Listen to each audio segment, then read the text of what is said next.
Hi అండి, అందరికీ నమస్తే. Welcome back to our channel Sethu smiles. ఈరోజు వెన్నతో పప్పు చెక్కలు ఎలా తయారు చేయాలో మీకు చెప్తాను, చూడండి. ఫస్ట్ బియ్యం పిండి తీసుకున్నామండి. బియ్యం పిండి తీసుకున్న తర్వాత దానిలో అల్లం, పచ్చిమిర్చి, జీలకర్ర, సాల్ట్ మెత్తగా మిక్సీలో గ్రైండ్ చేసుకొని అది వేసుకున్నామండి. అది వేసుకున్న తర్వాత దానిలోకి కరివేపాకు, పచ్చిది కరివేపాకు తీసుకొని ముక్కలు ముక్కలుగా చేసి వేసుకున్నామండి. పచ్చిది ఒకవేళ తీసుకోపోయినా కరివేపాకుని కొంచెం రోస్ట్ లాగా చేసి అదైనా వేసుకోవచ్చు, ఇంకా అది ఇంకా బాగా కలుస్తుంది. నేను పచ్చిదే తీసుకున్నాను, పచ్చి కరివేపాకు. తర్వాత 2 గంటలు నానబెట్టిన పెసరపప్పు వేసుకున్నాము. కావాలంటే దీనిలో పచ్చిశనగపప్పు కూడా వేసుకోవచ్చు.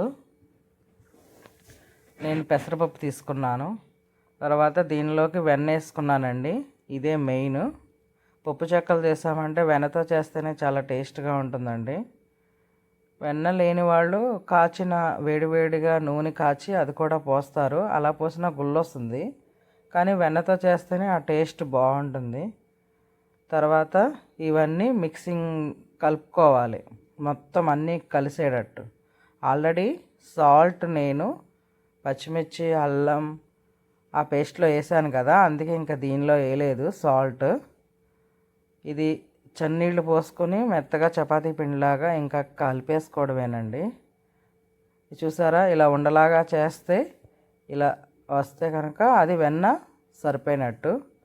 మనం చపాతీ పిండిలా కలిపేసుకున్న తర్వాత మనకి నచ్చిన షేప్లో చెక్కలు రెడీ చేసేసుకొని కాగే నూనెలో ఇలా ఒక్కొక్కటి వేసేసుకోవడమేనండి.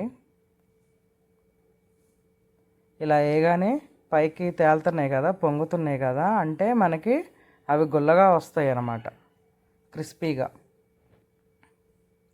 వెన్నేసాం కదండి, అందుకే చాలా క్రిస్పీగా వచ్చినాయి. ఇక్కడ మేము బయట కట్టెల పొయ్యి మీద చేస్తున్నాము.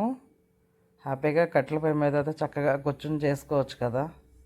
ఇలా ఒక్కొక్కటి దానికి మనకి సరిపడా వేసేసుకొని అవి వేగిన తర్వాత ఇంకా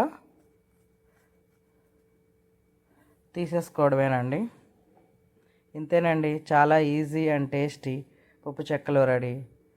థ్యాంక్ యూ.